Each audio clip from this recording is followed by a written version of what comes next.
Bravery, bravery नहीं है, slavery में है। अब इस परिस्थिति में है तो अब क्या करेंगे? डर निकालना पड़ेगा, है ना? तो अगर डर निकाल दोगे ब्रेवरी आ जाएगी, तो स्लेवरी निकल जाएगी। स्लेवरी निकल गई तो मास्टरी आ जाएगी। मास्टरी आ गई तो मिस्ट्री से बाहर गिर जाओगे। मिस्ट्री से बाहर गिर जाओगे तो तुम खुद एक हिस्ट्री बना दोगे, है कि नहीं? शौर्य वीर आ जाएगा तो गुलामगिरी चली जाएगी। गुलामगिरी चली गई तो प्रभुत्व आ जाएगा। प्रभुत्व आ गया तो काल्पनिक चीजों से बाहर गिर जाओगे। काल्पनिक चीजों से बाहर गिर गए तो तुम खुद इतिहास बना लोगे। या तुम इतिहास जानते हो, जैसा कोरेगा होगा, इतिहास जान गए तो काल्पनिक चीजों से बाहर निकल गए। काल्पनिक चीजों से बाहर निकल गए तो मास्टरी आ गई। मास्टरी आ गई तो स्लेवरी चली गई। स्लेवरी चली गई तो आपके अंदर ब्रेवरी आ गई। तो दोनों तरफ से भी काम कर सकते हो।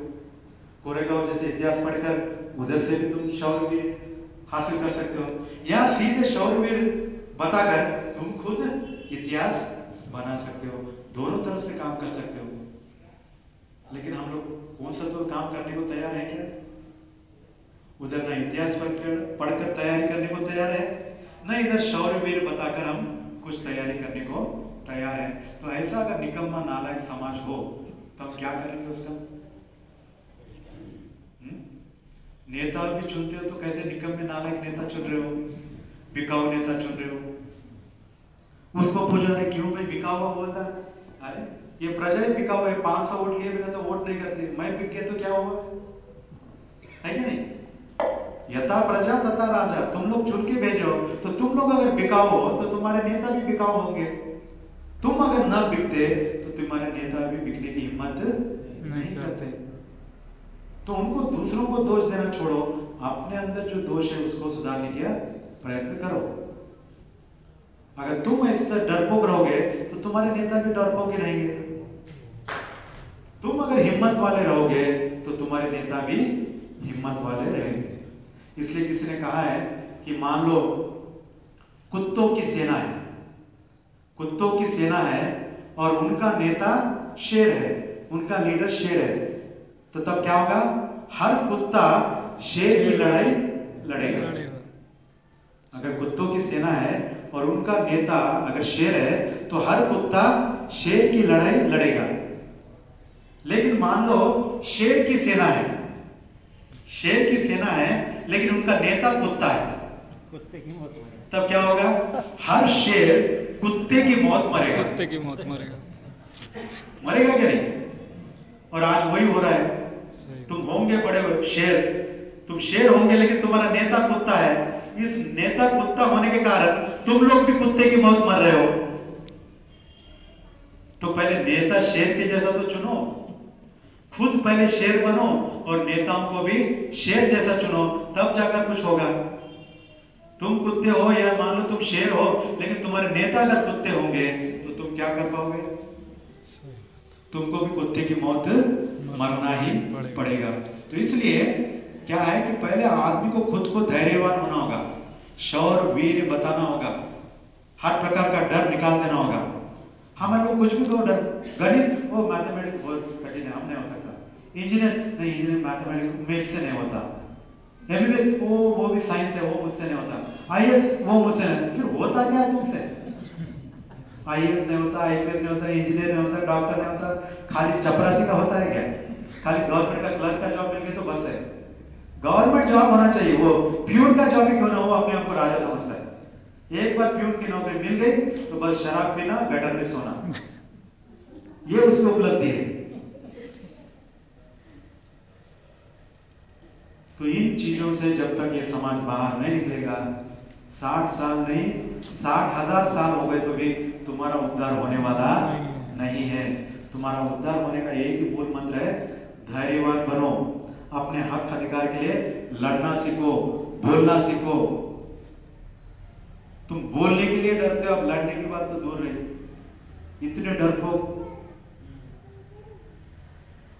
तो इसलिए जब तक आदमी धैर्य और शौर्य नहीं आएगा, वो जिंदगी में कुछ भी हासिल नहीं कर पाएगा और ना ही कोई इतिहास बना पाएगा।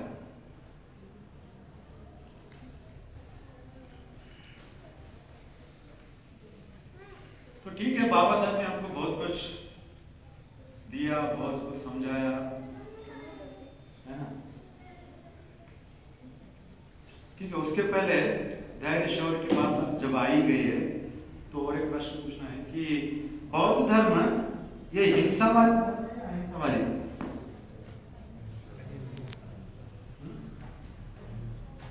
अहिंसावादी?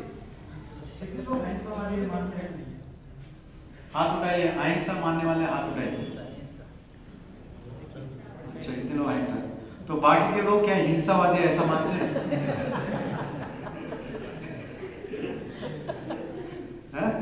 नहीं मानते?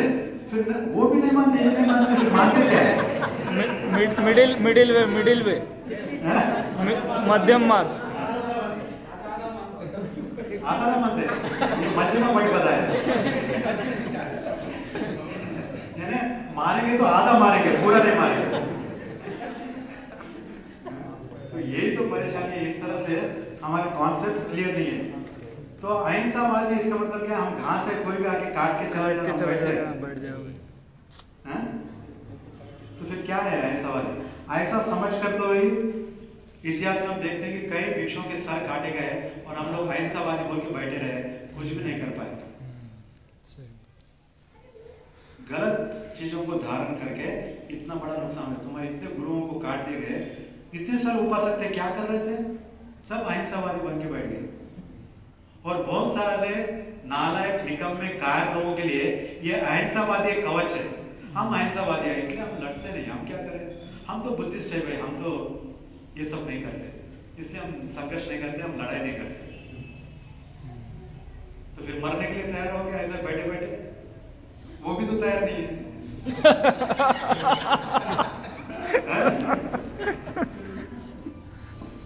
तो इसलिए बुद्धिज्म आमतौर पर जब धर्म की बात आती है तो हम लोग क्या, वायलेंस एंड नॉन वायलेंस।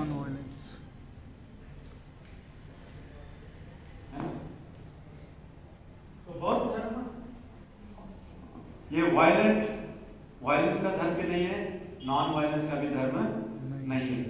तो फिर ये धर्म है क्या? ये धर्म है डिफेंसिव रिलीजन, आत्मरक्षक धर्म है। जैसे अब इतने सारे बौद्ध देश हैं, श्रीलंका है, बर्मा है, थाईलैंड है, कंबोडिया है, चाइना है, तो इनके पास क्या मिलिट्री पुलिस नहीं है क्या? इनके पास क्या हथियार नहीं है क्या? तो इसका मतलब कि ये लोग बौद्ध नहीं है, ये लोग बुद्धिस्ट नहीं और तुम लोग बुद्धिस्ट हो? हैं? चलो इनको छोड़ दो।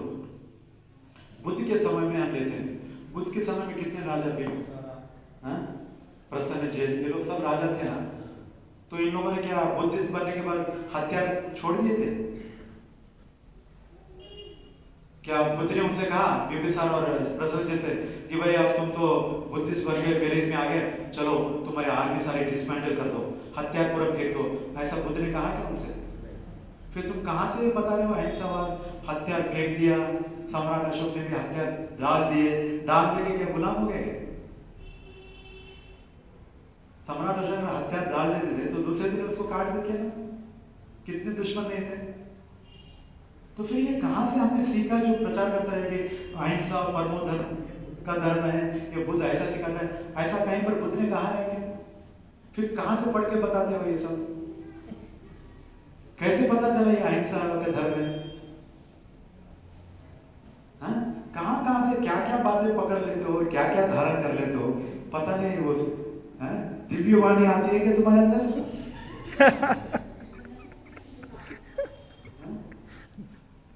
तो बुद्ध ने कहीं पर भी प्रसन्नजित से या बिंबिसार से किसी भी राजा से कहा क्या तुम अब बुद्धिस्ट हो गए, तुम अपनी मिलिट्री डिसमेंटल कर दो, हथियार फेंक दो, ऐसा कहते हुए कहीं सुना है क्या? नहीं सुना। ठीक है, वो भी छोड़ दो।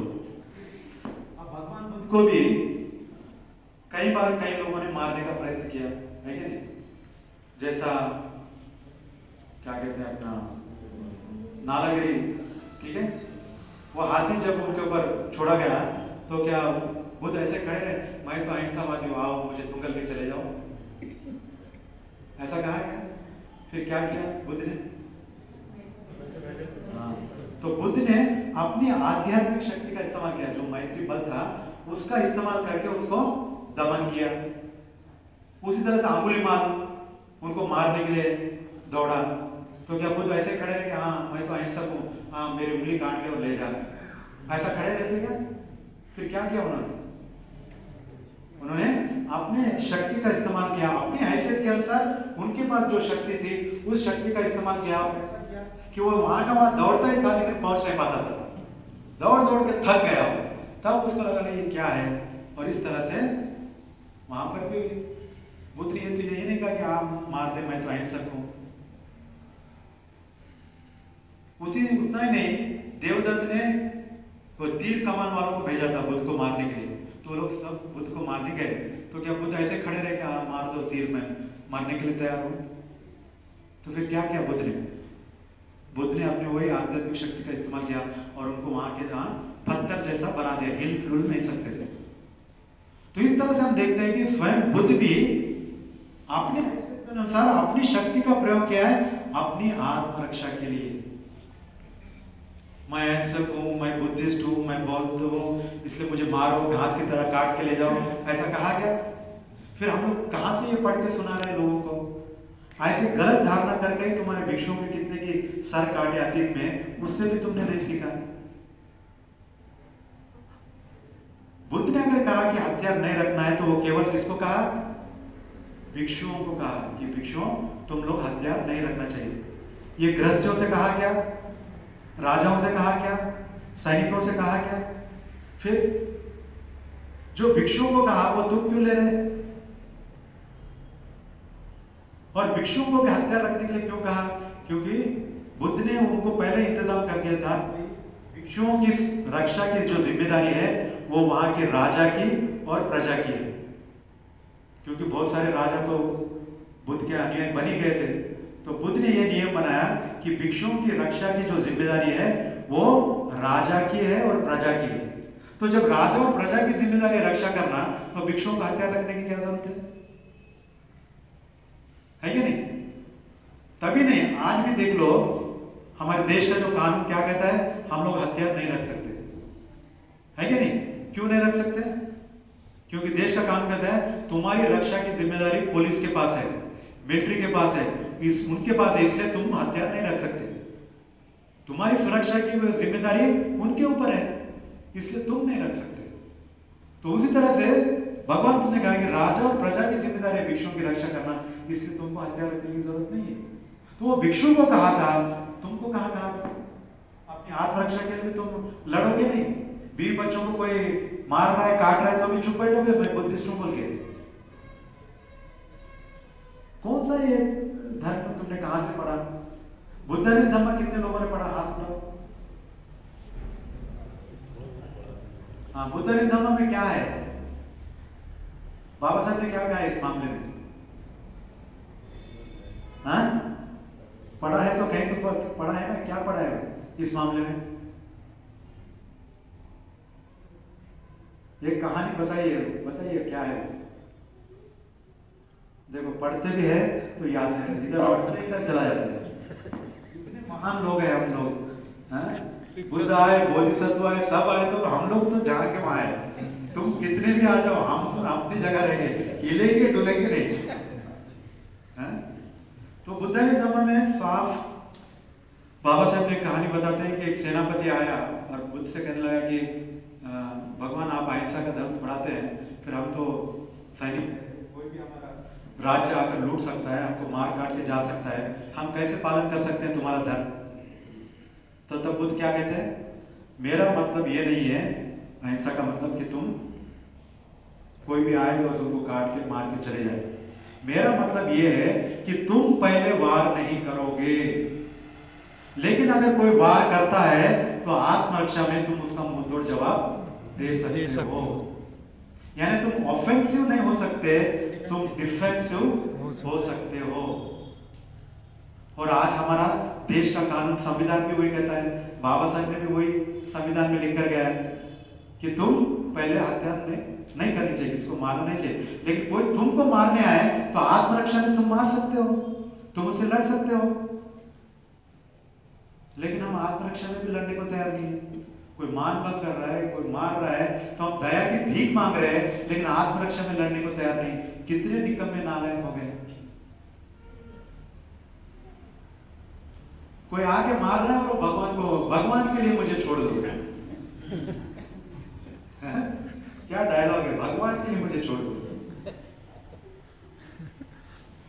ऐसा भगवान बुद्ध ने सुनाया है क्या, सिखाया है? तो आत्मरक्षा में तुम लड़ सकते हो।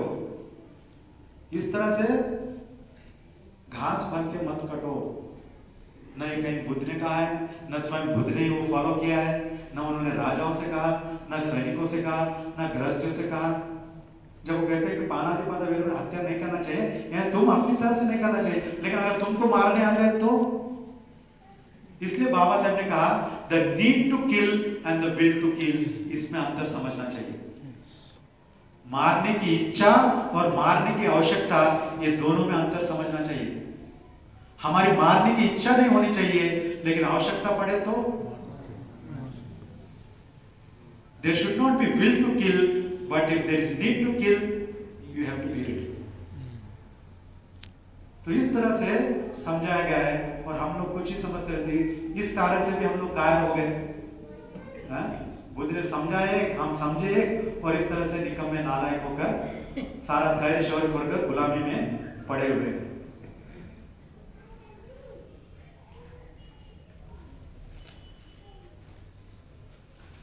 ठीक है, तो अब बाबा साहब ने कुछ पढ़ाया और बुद्ध धर्म है। अब कुछ लोग अब है कहते भाई हम तो अम्बेडकराइट है, हम अभी बुद्धिस्ट नहीं है, हम अम्बेडकराइट है, हम संघर्ष के आदि हैं। तुम बुद्धिस्ट, तुम तो खाली आंख बंद करके विपස්සना करते हो, ध्यान करते हो, तुम निकम्मे ना। हम लोग संघर्ष करते हैं, इसलिए अब ध्यान नहीं करते। तुम लोग आंख बंद करके बैठ गए, यानी आंख बंद करके बैठना, सो रहा है क्या वो बैठ करने? अगर कोई आंख बंद करके बैठ रहा है तो इसका मतलब सो रहा है क्या? तो हर आंख बंद करने वाला सो नहीं रहा, और हर कोई जो आंख खुला रखा है वो जाग नहीं रहा। सही है ना? इस बात को समझना चाहिए। तो बुद्धिज्म और अम्बेडकरिज्म, ये दोनों एक है या अलग अलग है? अब ये बहुत बड़ा आर्गुमेंट हो गया आजकल। हम तो अम्बेडकराइट है, वो तो हम बुद्धिस्ट है, फिर ये दोनों अलग अलग है या फिर क्या एक ही है?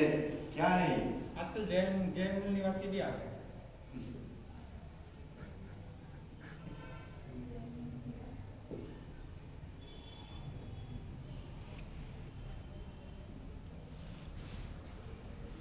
तो बाबा साहब ने हमको 3 मंत्र दिए और बुद्ध ने भी हमको 3 मंत्र दिए। क्या है? प्रज्ञाशील, करुणा, शिक्षित, संगठित, संघर्ष। शिक्षित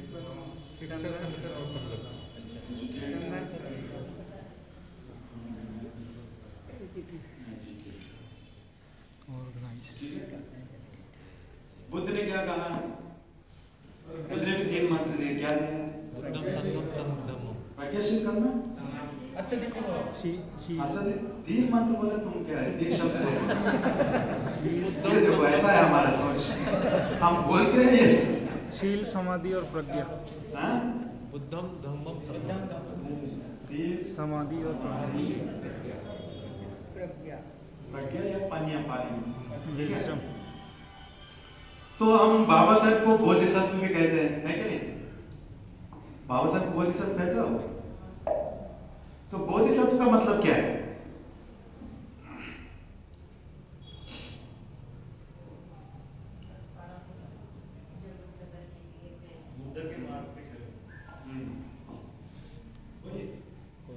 बुद्ध की 22 प्रतिज्ञा पूरी करो। बाबा साहब बुद्ध धर्म की। क्या पूछता हूँ, लोग क्या बोलते थे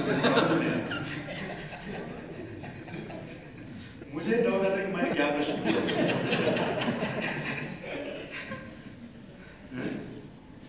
तो बोधिसत्व यानी बोधि का जिसमें तत्व है। तो बोधि का तत्व यानी क्या है? वो बुद्ध बनने के मार्ग पर है। बुद्ध बनने के मार्ग में क्या है? 10 पारमिताएं पूरी करने में लगा हुआ है, उसको कहते हैं बोधिसत्व। और बुद्ध कौन? जिसने अपनी 10 पारमिता पूरी कर कर बुद्धत्व को प्राप्त किया है, उसको कहते हैं बुद्ध, है ना। तो बुद्ध जिसने 10 पारमिता पूरी कर दी, बोधिसत्व जो 10 पारमिता पूरी करने में लगा हुआ है, भविष्य में जाकर बुद्ध हो सकता है। तो फिर बोधिसत्वों की शिक्षा और बुद्धों की शिक्षा क्या ये अलग अलग हो सकती है या समान हो सकती है? समान होगी। अच्छा, तो अगर समान होगी तो फिर जो बुद्ध ने कहा शीलवान बनो, समाधिवान बनो, प्रज्ञावान बनो, और बाबा साहेब बोधिसत्व ने कहा कि शिक्षित बनो, संगठित बनो, संघर्ष करो, फिर ये दोनों भी एक ही सिक्के के दो पहलू हैं, है ना। अगर ये दोनों एक ही सिक्के के दो पहलू है तो पहला वाला शील और इधर वाला शिक्षित बनो, ये भी एक ही सिक्के के दो पहलू है। तो ये दोनों अगर समान है तो इन दोनों में क्या समानता है, शिक्षित होने में और शीलवान होने में?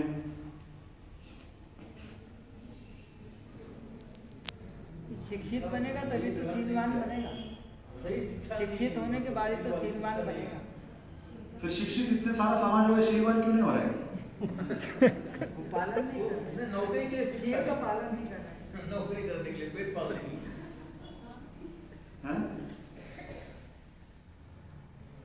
क्या संबंध है शिक्षित होने में? जब आप कहते हो कि मेरा समाज शिक्षित हो, मेरे बच्चे शिक्षित हो, उसका मतलब क्या है? क्यों शिक्षित करना चाहते हो? शीलवान होना ही शिक्षित होना है। शीलवान होना ही एक तरह से शिक्षित होना है। शिक्षित होना क्या है? क्यों कहते हो? सर नॉलेज आना, हाँ? ज्ञान प्राप्त। अच्छाई और बुराई का उसमें अच्छाई क्या जो अच्छा समझ में आ है, रही है, क्या अच्छा है, क्या बुरा, अच्छा उसका है, अंतर मालूम करना, वही शिक्षित हो गया। क्या फिर करना। फिर आज के शिक्षित लोगों को ये समझ में आ रहा है क्या?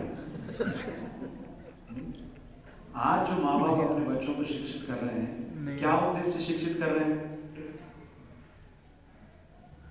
पैसा कमाने के उद्देश्य से शिक्षित कर रहे हैं, है क्या नहीं? कि बेटा तू इंजीनियर बन, इतना आधार मिलेगा, इतना दहेज मिलेगा, इतनी ऊपर की कमाई, इतनी अंदर से कमाई, ऐसे साइड की कमाई, क्या क्या समझाते हैं उसको। बेटा डॉक्टर बनेगा तो इतना पैसा मिलेगा, हाँ गवर्नमेंट की नौकरी में इतनी पैसा है, प्राइवेट प्रैक्टिस करोगे तो इतनी कमाई, क्या क्या कमाई के तरीके बताते हैं उसको। तो फिर जिस बच्चे को तुम बचपन से पैसा पैसा इतना बनोगे तो उतना पैसा करो, इतना पैसा पैसा, तुम उसको पैसे कमाने की मशीन बना रहे हो, तो वहां कहाँ इंसान बना रहे हो उसको। और फिर वही पैसे के लिए बड़े होने के बाद अपने माँ बाप को लात मार देता है कि भाई तुम्हारे रहने से मेरा खर्चा बढ़ रहा है, उतना पैसा बच जाएगा, जाओ तुम ओल्ड एज में रहो। तो कौन बिगाड़ रहा है बच्चों को? किस उद्देश्य से तुम बच्चों को पढ़ा रहे हो बताओ? कुछ तो बोले तो हम दोनों कमा रहे हो, हमारे पास टाइम नहीं बच्चों के लिए, फिर बच्चों के लिए टाइम नहीं तो फिर पैदा क्यों कर रहे? वो भी कमा रहे, ये भी कमा रहे, फिर बच्चों को देखेगा कौन? और आजकल तो जॉइंट फैमिली भी नहीं है कि भाई नाना नानी दादा दादी हो, तो बात अलग है, वो भी है क्या? नहीं है। फिर बच्चों को कौन शिक्षा देगा, कौन संस्कार देगा? नहीं, हमने उसको बहुत अच्छे हाई कॉस्टली स्कूल में डाल दिया। तो कॉस्टली स्कूल में डालने के लिए पैदा किया गया, वही जिम्मेदारी है। स्कूल में डाल देते तुम्हारी जिम्मेदारी खत्म। स्कूल में नहीं पढ़ रहा, ट्यूशन में डाल दो, बस हमारी जिम्मेदारी खत्म। फिर तुम कर क्या रहे हो? संस्कार सिखाना क्या स्कूल की जिम्मेदारी है? अगर स्कूल की जिम्मेदारी है भी मानो, तो कौन से माँ बाप है जो जाकर टीचर से पूछते हैं कि भाई मेरे बच्चे को तुम शीलवान क्यों नहीं बना रहे, ये अच्छी तरह से तमीज से बात नहीं क्यों करता, ये घर में अच्छा व्यवहार क्यों नहीं करता, ये दादा दादी नाना नानी माँ बाप से अच्छी तरह से बात नहीं करता, ये कभी अपने टीचर से प्रिंसिपल से पूछते हो? खाली जाके पूछते हो मेरे बच्चे को 90% क्यों नहीं आया, ये ग्रेड क्यों नहीं आया, मैं उसको IIT में इंटरेस्ट मिलना है, उसको वो करना है, यही पूछते हो। मेरा बच्चा शीलवान क्यों नहीं हुआ, कभी अपने टीचर से पूछे, कभी अपने प्रिंसिपल से पूछे कि तुम्हारे स्कूल में शील के बारे में क्यों नहीं सिखाता, इनको तमीज क्यों नहीं सिखाते, इनको संस्कार क्यों नहीं सिखाते, ये कभी अपने टीचर और प्रिंसिपल से पूछा? मीटिंग को तो जाते हो ना हर महीने में, क्या बात करके आते हो? और अभी हम बोल रहे हो शीलवान होना है, शिक्षित होना है। देखो हमारे आदर्श क्या है और व्यवहार क्या है। हम कितने दोगले हो गए, बातें बड़ी बड़ी करते हैं, करतूत में आते कि नहीं एकदम उल्टा 90 डिग्री नहीं, 180 डिग्री।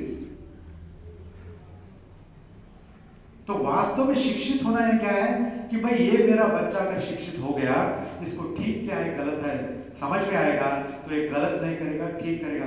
इसके लिए हम कहते हैं कि शिक्षित बने। मेरा बच्चा अगर शिक्षित होगा तो इसको अच्छा क्या है बुरा क्या है समझ में आएगा, बुरा नहीं करेगा अच्छा करेगा। इस उद्देश्य से हम उनको शिक्षित करना चाहते हैं, लेकिन वो हो रहे क्या वैसे? तो फिर अच्छा करना चाहते हैं, बुरा नहीं करना चाहिए, ठीक करना चाहिए, बुरा नहीं करना चाहिए। इसका मतलब क्या है? हम उसको शीलवान देखना चाहते हैं, इसलिए शिक्षित करना चाहते हैं।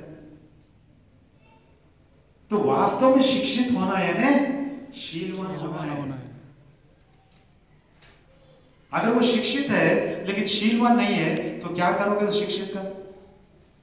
तुम कुछ बोलोगे नहीं, क्या नालायक, अपने आप को इंजीनियर डॉक्टर कहता है, शराब पीता है, सिगरेट फूकते हुए खड़ा रहता है, बोलते हो क्या नहीं तुम ही? यानी तुम कितने भी शिक्षित हो, अगर शीलवान नहीं हो तो शिक्षा तुम्हारे किसी काम की नहीं है। शिक्षित होना यानी शीलवान होना है, और शीलवान होना ही सही मायने में शिक्षित होना है। तो जिन शब्दों को धार्मिक शब्दों में बुद्ध ने कहा शीलवान बनो, उसी को सामाजिक या आधुनिक शब्दों में बाबा साहब ने कहा शिक्षित बनो, क्योंकि बाबा साहब खुद शिक्षित हुए और वो शीलवान हुए। तो वो उम्मीद करते थे कि मेरा समाज भी शिक्षित होगा तो शीलवान होगा, लेकिन ये अपनी धारा में बह रहे हैं। ठीक है, तो शीलवान होना ही शिक्षित होना है, और शिक्षित होना यानी शीलवान होना है। उस मायने में ये दोनों एक ही सिक्के के दो पहलू है। बुद्ध ने धार्मिक शब्दों में समझाया, बाबा साहब ने सामाजिक शब्दों में अर्थों में समझाया। ठीक है, अब दूसरा है, बुद्ध ने कहा समाधिवान बनो, बाबा साहब ने कहा संगठित बनो। अब ये दोनों में क्या संबंध है, क्या समानता है?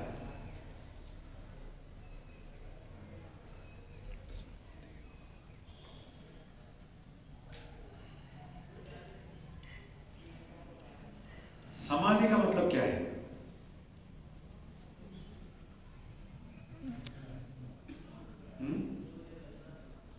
समाधि का मतलब आंख बंद करके बैठना, ऐसा बता दो। और प्रज्ञावान यानी क्या है?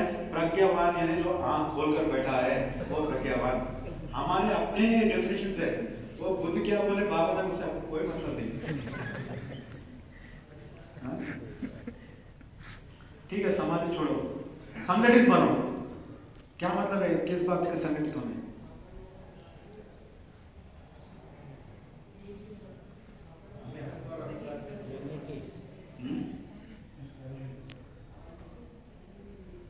बाबा साहब ने कहा संगठित बनो, क्या मतलब है? आप संगठित रहोगे तो कोई दूसरा समाज आपके ऊपर गलत तीसरे नहीं करेगा। नहीं, संगठित रहो, सुरक्षित रहेंगे, आप संगठित रहेंगे। संगठित रहेंगे तो जो दूसरे लोग हैं उन पे आसानी से हम उनसे लड़ सकते हैं। संगठित रह के अपनी बात उनसे मनवा सकते हैं, संगठित रहेंगे। और समाधि, अगर ये दोनों एक ही सिक्के के दो पहलू है तो फिर समाधि क्या है? संगठित रहना है, समवैचारिक लोग, समवैचारिक होना। समवैचारिक? हाँ, संगठित। ये तो समरसता वाली बात हो गई। ये कभी हो ही नहीं सकता। समवैचारिक होंगे तभी तो संगठित होंगे सर। ठीक है, वो भी आप समझाएंगे। समाधि यानी हाँ, तो हमारा जो विक्षिप्त मन है, उस विक्षिप्त मन को एकाग्र करना वो है समाधि। ठीक है, और जब हम कह रहे हैं संगठित यानी क्या है, जो विक्षिप्त समाज है उसको संगठित करना वो है संगठन। वहां पर क्या है, मानसिक स्तर पर संगठित होना, यहाँ पर क्या है, सामाजिक स्तर पर संगठित होना। दोनों का लक्ष्य एक ही है। तो फिर हम लोग कह रहे हैं कि संगठित होना चाहिए, संगठित होना चाहिए। 60 साल हो गए, कितने संगठित हुए? संगठित हुए क्या? 60 साल में हमारे लोग क्या धार्मिक स्तर पर संगठित हुए, क्या राजनीतिक स्तर पर संगठित हुए, क्या सामाजिक स्तर पर संगठित हुए? किस स्तर पर तुम लोग संगठित हुए ये बताओ जरा। वही अलग अलग बना। तो संगठित क्यों नहीं हो पा रहे? अलग अलग बनाए, ठीक है, ये भी समझ में आ रहा है। तब जब बाबा साहब ने कहा है जिसका नमक खा रहे हो सुबह से लेकर शाम तक, बचपन से लेकर मरने तक, फिर उस बाबा साहब ने जब कहा संगठित बनो, क्यों संगठित नहीं हो रहे?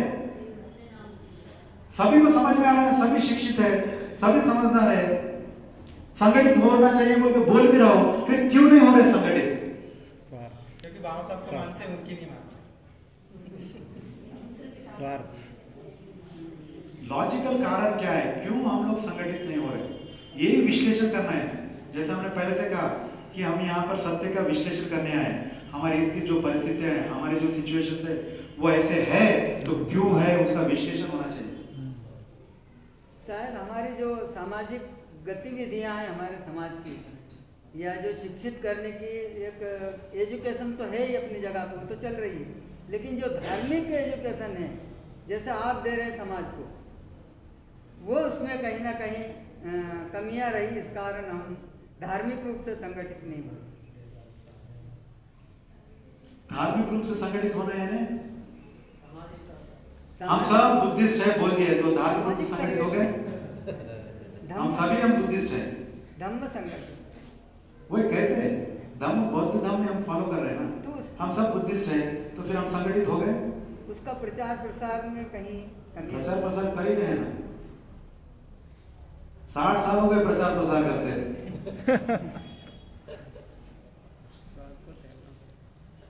तो इस चीज का हमको विश्लेषण करना चाहिए। 60 साल हो गए लेकिन हम खाली दोष दे रहे हैं। क्या है समाज संगठित बोलता है, संगठित नहीं, संगठित क्यों नहीं हो रहा? संगठित से इसका कोई विश्लेषण कर रहा है क्या? सेल्फिश हमारे नेता भी बोल रहे हैं सब संगठित होना चाहिए, ये खुद नेता लोग संगठित होते हैं क्या? इतने सारे पार्टियां खोल के बैठे हैं, इतने सारे ग्रुप्स खोल के बैठे हुए हैं, पहले नेता तो एक हो जाए। वो भी नहीं होते, तुम भी नहीं होते, क्योंकि तुम लोग भी कम से कम सभी को रिजेक्ट करके हम एक ही नेता चुनते हैं। ऐसा तुम लोग एक हो जाओ तो नेता अपने आप गायब हो जाएंगे। वो लोग भी एक नहीं होते, तुम लोग भी एक नहीं होते, तो क्यों नहीं होते? Ego problem, ego problem, selfish भी है, ईगो तो है ही, सेल्फिश भी है। There is ego problem also one day and there is selfishness also, both. तो ये सब जो है ना पेरिफेरियल रीजंस है। हम लोग संगठित नहीं हो, जैसा मैंने बताया वहां पर क्या है, समाधि है ना, मन के स्तर पर जो विक्षिप्त मन है उस मन को एकाग्र करना, वो है समाधि। तो जिसका मन खुद विक्षिप्त है, जिसका मन खुद एकाग्र नहीं है, वो क्या संगठित करेगा समाज को? ये जो संगठित करने निकले हैं, ये क्या समाधि का अभ्यास करते हैं? ये ध्यान करते हैं? इनका क्या मन एकाग्र है? तो जिसका मन खुद विक्षिप्त है, जिसका खुद का मन एकाग्र नहीं है, वो क्या संगठित करने जा रहा है समाज में? क्या भाषण बोल रहा है संगठित होने का? पहले खुद के अपने आप के मन को तो संगठित करे, पहले अपने मन को तो एकाग्र करे। खुद का मन एकाग्र नहीं है, खुद विक्षिप्त है और समाज को संगठित करने की बातें कर रहा है। ध्यान करो बोला, ध्यान बाबा साहब ने विपස්සना नकार ली, बस बाबा साहब का नाम बोल के ध्यान नहीं करेगा।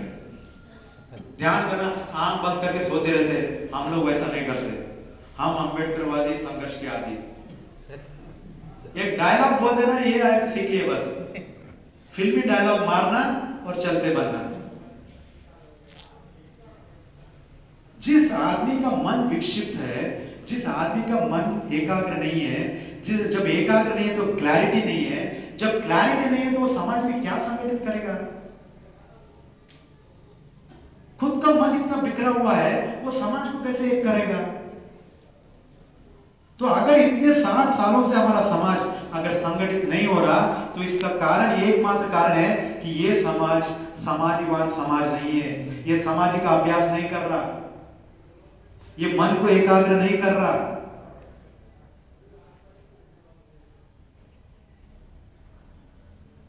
और मन को क्यों एकाग्र नहीं कर रहा है?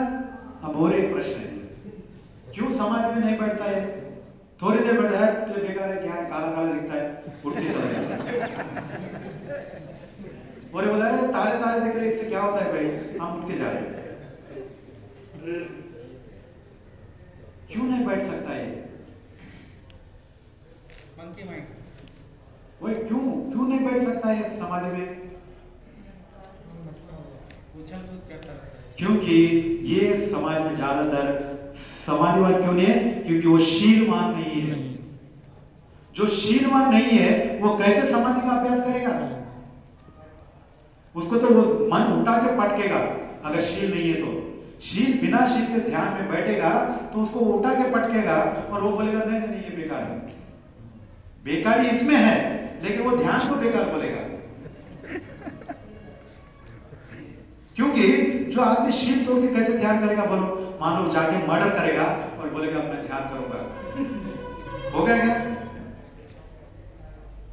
जाके चोरी करेगा और वो आके बोलेगा मैं ध्यान करूंगा, हो गया क्या उससे?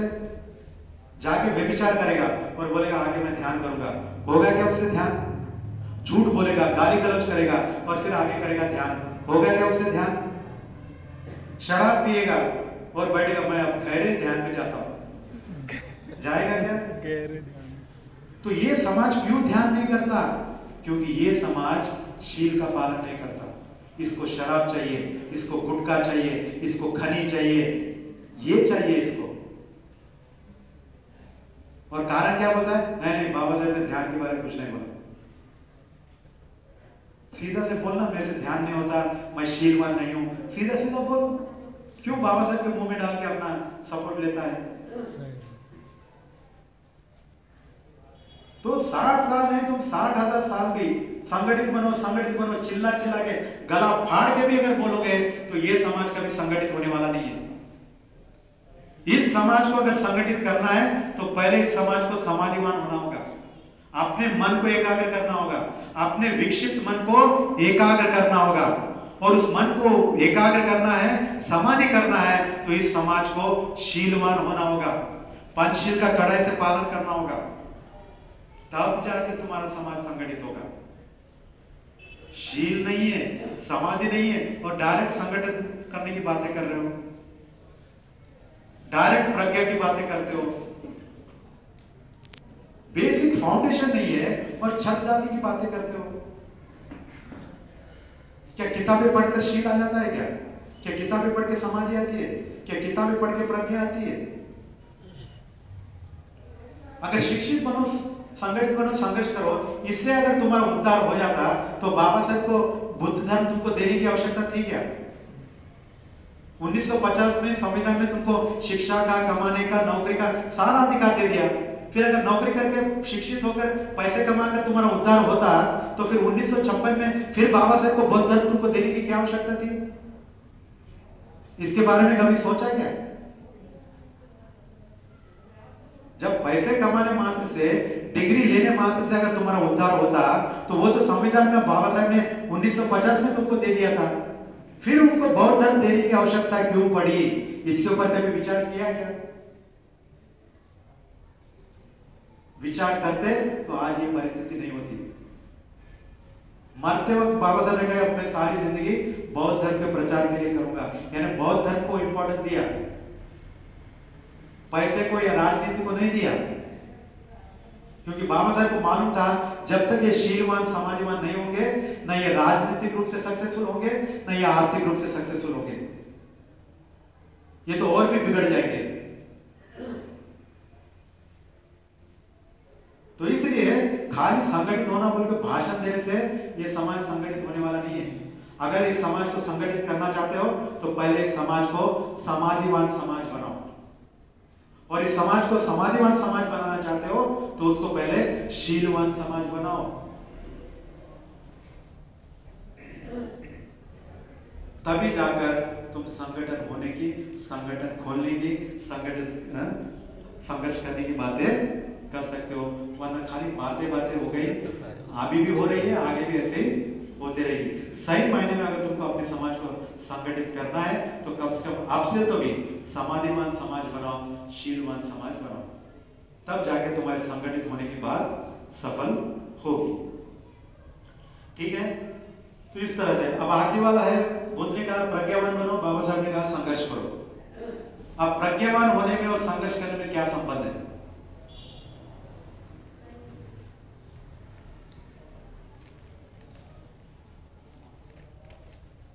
प्रज्ञा यानी क्या? Wisdom. सोचने समझने विचार करके बोलने की। हर कोई सोच के समझ के बोल रहा है आजकल। नॉलेज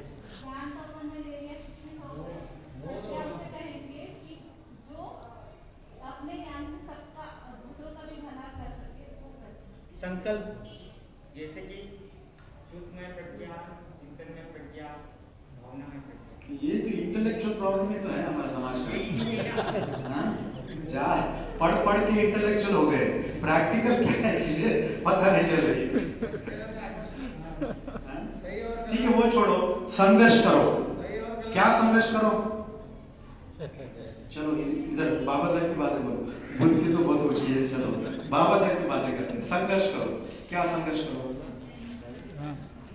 तीर तलवार लेकर मैदान में उतरो। Fight for rights, fight for rights. सही मायने में ऐसा ही समझे, इसलिए वही कर रहे हैं। हाँ? किस बात का संघर्ष? किससे संघर्ष?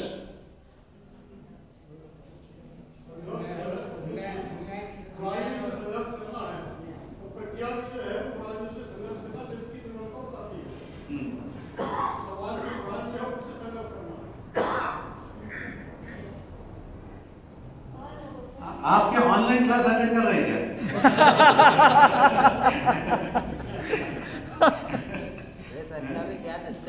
तो प्रज्ञा इन्हें क्या है? हमारे अंदर जो राग भरे विचार है, जो देश भरे विचार है, जो मोह भरे विचार है, उसके खिलाफ संघर्ष करके उसके ऊपर जीत हासिल करना, वो है प्रज्ञा, है ना। जब तक राग द्वेष मोह अपने अंदर से उखाड़ फेंकोगे नहीं, प्रज्ञा जगेगी क्या? नहीं जगती। ठीक उसी तरह से यहाँ पर संघर्ष है क्या है? समाज में जो बुराइयां हैं, जो जातिवाद नाम की बुराई है, जो लिंग भेद की बुराई है, हाँ? जो क्या बोलते हैं अंधविश्वास की जो बुराइयां हैं, या जो कुरीतियां हैं, ये समाज में जो बुराइयां हैं उसको संघर्ष करके उखाड़ फेंकना, वो है संघर्ष। तो प्रज्ञा क्या है? हमारे अंदर जो विकार है उसके खिलाफ संघर्ष करना, वो है प्रज्ञा। यहाँ पर संघर्ष क्या है? समाज में जो बुराइयां हैं उसके खिलाफ संघर्ष करना, तो वो है मानसिक संघर्ष, ये है सामाजिक संघर्ष। दोनों भी है संघर्ष। ठीक है, तो इस तरह से अगर हम समझेंगे तो अब पता चलेगा कि बुद्धिज्म और अम्बेडकरिज्म ये एक ही सिक्के के दो पहलू हैं, ये अलग अलग नहीं है। जो बुद्धिस्ट है वो अम्बेडकराइट है, जो अम्बेडकराइट है वो बुद्धिस्ट हो, ये जरूरी नहीं है। अगर कोई कहता है मैं अम्बेडकराइट हूं तो उसको बुद्धिस्ट होना ही होना है। कोई कहता है नहीं मैं तो अम्बेडकराइट हूं, मैं अभी बुद्धिस्ट नहीं बना, मैं अभी देख रहा हूं पंचशील में जब प्रतिष्ठित हो जाऊंगा तब बुद्धिस्ट बनूंगा, अभी तो मैं अम्बेडकराइट हूं। अम्बेडकराइट ने पंचशील तोड़ने वाला है, गुटखा खाने वाला अम्बेडकर। अम्बेडकराइट यानी क्या गुटखा खाने वाला अम्बेडकराइट है? क्या सिगरेट पीने वाला अम्बेडकराइट है? क्या शराब पीने वाला अम्बेडकराइट है? लेकिन हमारे लोग क्या करते हैं? शराब पिएंगे और बोलेंगे जय भीम, गुटखा मुंह में लगाएगा बोल जय भीम और तेज। ये तरीका है, मुंह में गुटखा शराब और फोटो पे जय भीम। ऐसे भला होगा क्या समाज का? उल्टा जो सुनेगा उसको भी नफरत हो जाएगी इस जय भीम शब्द से। कैसे लोग हैं मुंह में गुटखा शराब पी के जय भीम बोलता है, ये जय भीम वाला ऐसा है क्या? वो आदमी जिंदगी में एक सिगरेट नहीं फूका, एक गुटखा नहीं खाया, एक शराब की बोतल नहीं पिया, और उसके नाम पर तुम ले रहे हो गुटखा शराब पीकर। तो इसलिए सही मायने में कौन अम्बेडकराइट है? जो बुद्धिस्ट है वो सही मायने में अम्बेडकराइट है। अगर वो बुद्धिस्ट नहीं है और कहता है मैं अम्बेडकराइट हूं, तो वो अम्बेडकराइट नहीं है, वो हिपोक्राइट है, वो पाखंडी है। इस बात को समझना जरूरी है। तो ठीक है, बाबा साहब ने हमको बहुत दिया है ना, हमने कहां तक उपयोग किया वो अलग बात है। तो बाबा साहब ने हमको दो चीजें दी है ना, एक तो बुद्ध धर्म दिया और एक क्या दिया? इसके पहले हम लोग जो है ना अंधे थे, ठीक है? तो बाबा साहब ने हमको 2 आंखें दी। वो 2 आंखें क्या है? एक है बौद्ध धर्म, दूसरा भारत का संविधान। संविधान।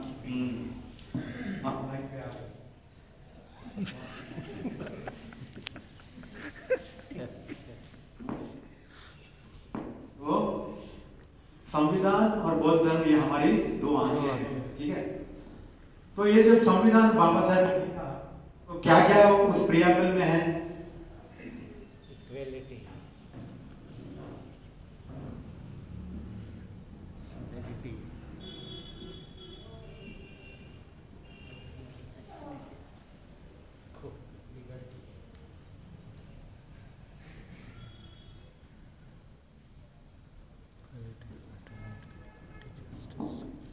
बाबा साहब ने अपने प्रियम्बल में ये 4 equality, fraternity, liberty and justice. तो ये जो 4 शब्द है, जब ये उन्होंने लिखा तो बहुत सारे लोगों ने कहा कि बाबा साहब ये आपने कहाँ से लिया? क्या आपने इसे पाश्चात्य देशों से लिया है? आपने इसे फ्रेंच रेवोल्यूशन से लिया है? कहाँ से लिया है? तो बाबा साहब ने क्या जवाब दिया? बाबा साहब ने कहा कि I have taken this from my master Buddha. क्या कहा बाबा साहब ने? कि मैंने ये अपने गुरु भगवान बुद्ध से लिया हूं।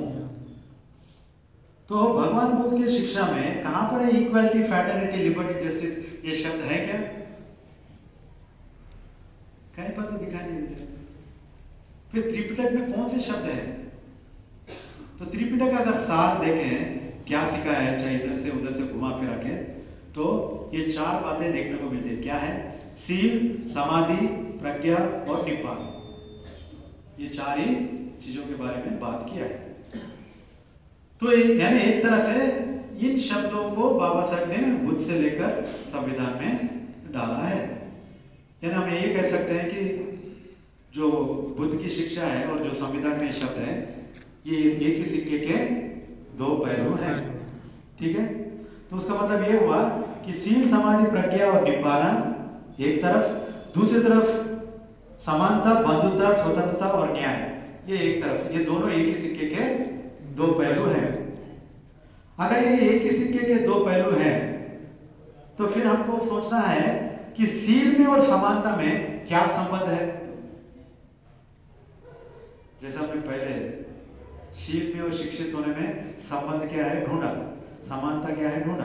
तो अब यहाँ पर शील में और समानता में क्या संबंध है? कैसे ये एक है?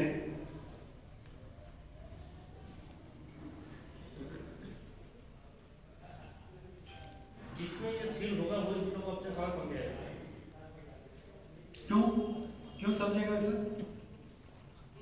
क्योंकि मानव को मानव समझ रहा है, जैसा मैं मानव को मानव को क्यों समझेगा? वही मैं कह रहा हूँ, विश्लेषण की बात है। मैं स्टेटमेंट्स नहीं चाहता। स्टेटमेंट्स बहुत अच्छे अच्छे स्टेटमेंट्स हैं, मैंने लिखा है यहाँ पर और पूछा क्यों, तो आपको ही बोलने को तैयार नहीं। हम लोगों ने खाली स्टेटमेंट्स पढ़ के रखा है, उस स्टेटमेंट्स का हमने विश्लेषण किया है क्या? अब वो भी स्टेटमेंट है जो शीलवान है, वो समानता है, ये यहाँ पर लिखा हुआ है। हम कह रहे हैं दोनों एक ही सिक्के के 2 पहलू। हम पहले कि कैसे हैं, विश्लेषण चाहिए हमको, एनालिसिस चाहिए।